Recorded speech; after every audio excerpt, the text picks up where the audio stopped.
ಗುರುಬ್ರಹ್ಮ ಗುರು ವಿಷ್ಣು ಗುರುದೇವ ಮಹೇಶ್ವರ ಗುರು ಸಾಕ್ಷಾತ್ ಪರಬ್ರಹ್ಮ ತಸ್ಮೈ ಶ್ರೀ ಗುರವೇ ನಮಃ.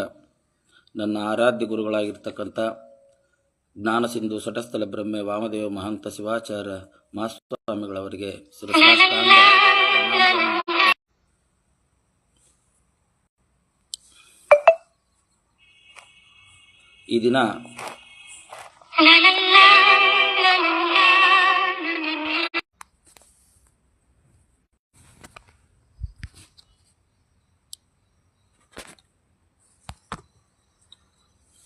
ಈ ದಿನ ಲೈವ್ ಬಂದಿರೋ ಉದ್ದೇಶ ಒಂದೇ, ಶೈಕ್ಷಣಿಕ ಉದ್ದೇಶ. ಇದರಲ್ಲಿ ಬೇರೆ ಯಾವುದೇ ಉದ್ದೇಶ ದುರುದ್ದೇಶ ಇಲ್ಲ.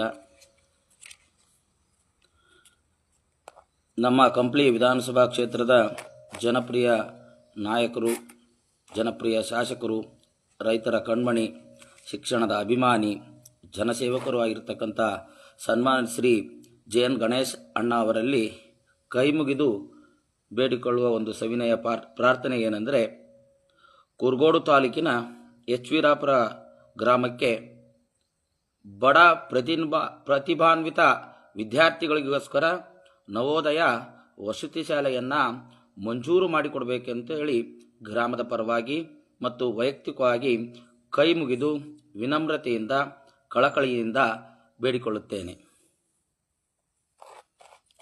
ನೀವು ಅಂದ್ಕೊಳ್ಬೋದಣ್ಣ, ಸ್ವಾಮಿ ಯಾಕೆ ಆ ಥರ ಮಾಡ್ತಾನೆ, ತಾಳ್ಮೆಯಿಂದಿರುತ್ತಿಲ್ಲ ಎಂದು ನೀವು ಬೇಸರ ಮಾಡಿಕೊಳ್ಬೋದು.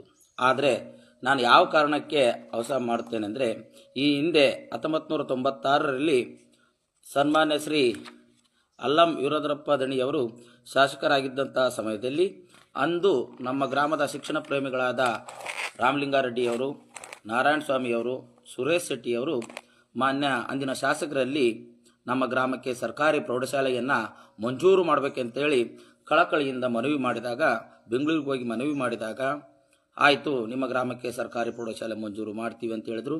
ಆದರೆ ಬೆಳಿಗ್ಗೆ ಆದೇಶ ಆಗಿದ್ದೇನೆಂದರೆ, ದೊಡ್ಡ ಗ್ರಾಮ ಆಗಿರ್ತಕ್ಕಂಥ ಕಲ್ಕಂಬ ಗ್ರಾಮಕ್ಕೆ ಸರ್ಕಾರಿ ಪ್ರೌಢಶಾಲೆ ಮಂಜೂರಾಯಿತು, ನಮ್ಮ ಗ್ರಾಮಕ್ಕೆ ಆಗಲಿಲ್ಲ. ಆದರೂ ಈ 3 ಜನ ಶಿಕ್ಷಣ ಪ್ರೇಮಿಗಳು ಹಠ ಬಿಡದೆ ಮಾನ್ಯ ಅಲ್ಲಂದಣಿಯವರಲ್ಲಿ ಕಳಕಳಿಯಿಂದ ಕಾಡಿ ಬೇಡಿಕೊಂಡು ಕೊನೆಗೂ ನಮ್ಮ ಗ್ರಾಮಕ್ಕೂ ಸರ್ಕಾರಿ ಪ್ರೌಢಶಾಲೆಯನ್ನು ಮಂಜೂರು ಮಾಡಿಸಿದರು.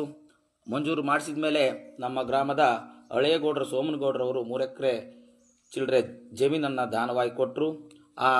ಅವರು ದಾನವಾಗಿ ಕೊಟ್ಟಿದ್ದಕ್ಕೆ ನಮಗೆ ಸರ್ಕಾರಿ ಪ್ರೌಢಶಾಲೆ ಆಯಿತು. ನಾವೆಲ್ಲ ಇಲ್ಲಿ ವಿದ್ಯಾಭ್ಯಾಸ ಮಾಡೋದಕ್ಕೆ, ನಮ್ಮ ಮಕ್ಕಳಿಗೂ ಸಹ ವಿದ್ಯಾಭ್ಯಾಸ ಮಾಡಲಿಕ್ಕೆ ಸಾಧ್ಯ.